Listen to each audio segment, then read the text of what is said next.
Hello everyone, welcome back to my YouTube channel. I feel like we have a lot to talk about, right? I feel like we have been away for a while. If you guys have been following me on my TikTok and Instagram, I've been sort of struggling with creating content, and so I've been off for about 3 weeks, 2 weeks, 4 weeks. And so I'm trying to slowly get back into routine, which involves creating content on TikTok, creating content on Instagram and YouTube. Yeah, and I'm praying about it, but I think that would be the next venture. But I just want to get Iman and Yoma right away, and then we'll move on to the next step. But see how I can get some people on board to help me with some things in terms of marketing, Sanya. Okay. We'll see how things go. How long are you going to be there for? How long are you going to there for? Let me take this phone and call you back. Alright, no problem, Dad.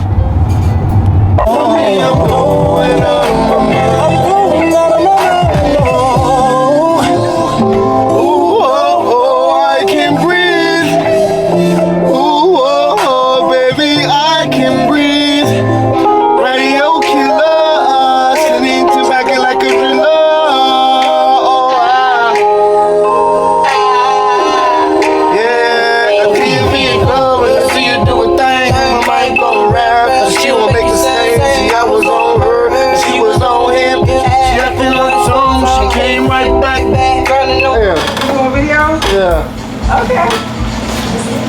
That's nice. I'm taking Paul on TV. You are? Yeah, yeah, he needs that exposure, right? Enlarges some territory. Exactly. Does it feel like about us? Yeah,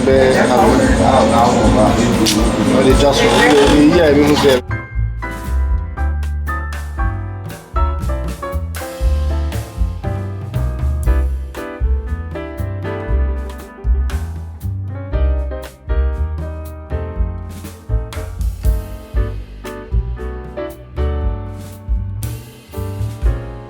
Alright, so we're done. I almost fell asleep at the barber's. I think I was actually sleeping. I'm tired. So we're gonna go home. We're gonna talk. It's been a while. Let's do it. Okay, we're back home, and now to the point of the video. So what I eventually want to turn my YouTube channel into is more of a vlog and talking kind of content. I have a lot of topics that I want to discuss, and even though I know you guys love the vlogs, I love the vlogs as well. I want to be able to fuse both of them. So what I intend on doing is, before I sit down and talk to you guys, I'm going to show you my morning and all the things I'm doing. Just like today, we went to the barbershop and then I vlogged that area, and then when I'm getting ready to talk, we're going to sit down and have that conversation. I'm still thinking if I want to vlog after I'm done talking, but that's something that we might figure out moving forward in the process. So we're still thinking about it. We're still in the early stages of our YouTube channel, man. It has about what, 1,800 or maybe 1,500. Maybe I'm getting ahead of myself. About 1,500 my subscribers. So we're still pretty young, right? And we're still trying to figure things out. So without further ado, let's get to the topic of the day. So today, I wanted to talk about morning habits that you can do to set up a very productive day. Now, the point of this video that I'm going to be making, I'm not saying you're supposed to have this sort of perfect morning and do this and then you're going to be great. What I'm saying is you can pick moments, or you can pick parts of these tips and add it to your routine and see if it's going to help you. If you can do all 10, good for you. I certainly don't do all 10 every morning, so I want to be fully transparent and say that it doesn't really work like that, but I think you can pick some of them and then start your morning with it.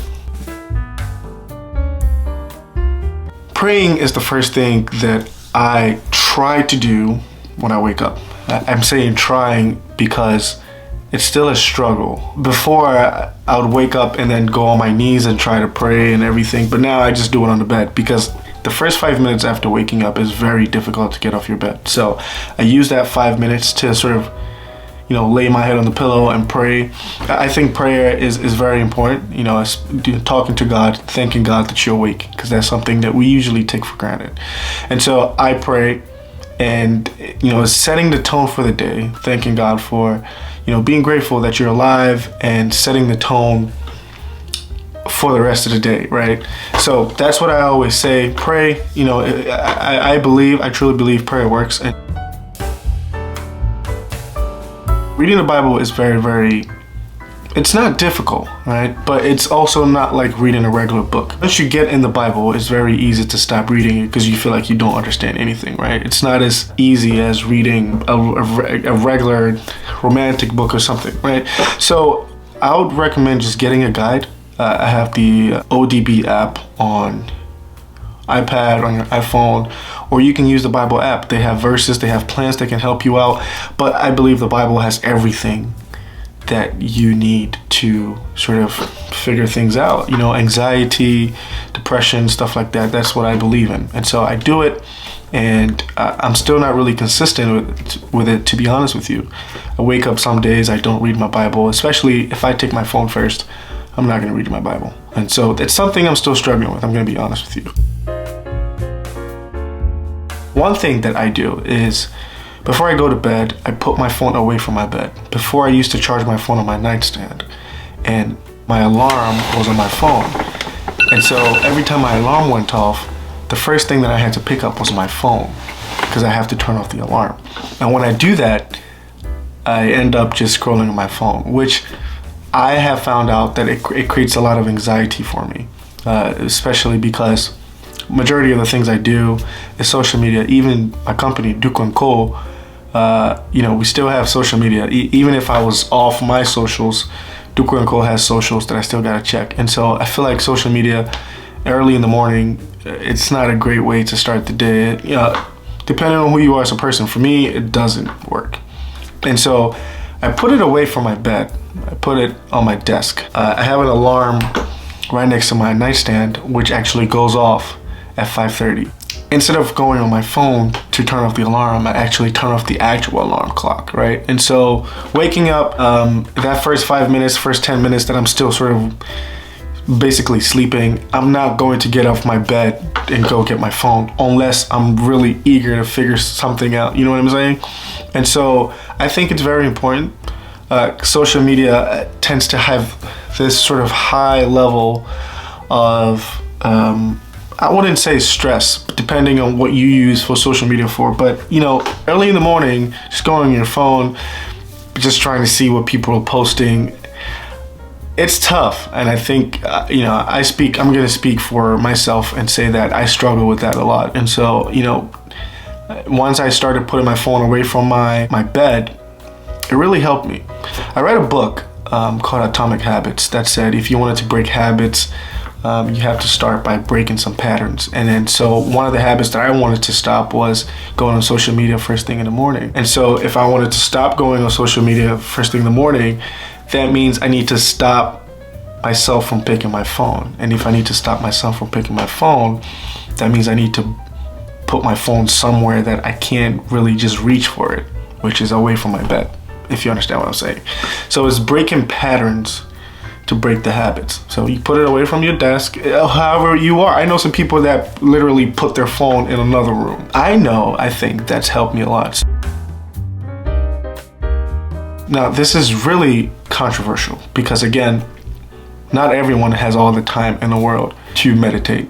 Bro, I'm waking up, I'm going to work. You think I have time to meditate? If you're not someone who prays, or you don't read your Bible, or you don't stay off social media, I'm not saying just go into it, start doing it now, and everything's gonna click for you. You're gonna burn out. And so be slow. Start slowly. Do it today, and start taking it slow. If you don't do it the next day, don't beat yourself up for it. All right, just say, hey, that's fine.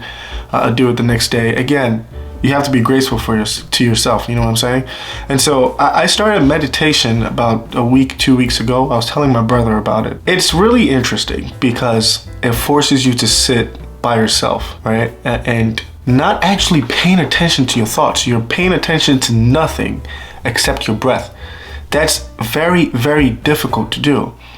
because you're basically emptying your mind, and the only thing you're thinking about, or the only thing you can actually sense, is your breath.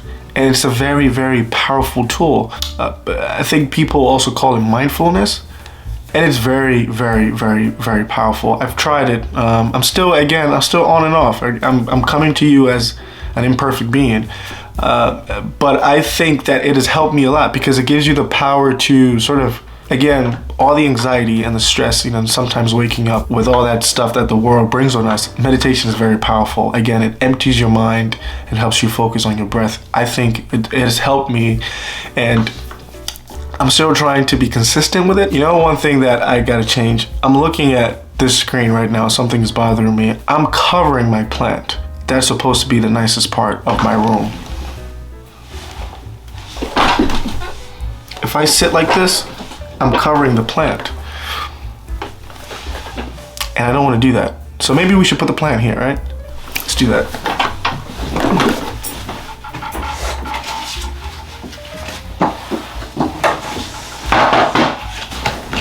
Hey, that's much better. I like this way better. It's just, yeah, right, come on. Okay. So journaling, again, this is something that's also kind of complicated, right? Because a lot of people like to journal in the beginning of the day and at the end of the day. I'm at the end of the day guy. And journaling is also something that you have to be consistent with. So again, all these things are not mandatory things that you have to do in the morning, or they're not things that you really have to do. They're just tips, right? Pick and see what works for you. But I think praying and reading your Bible are the most important.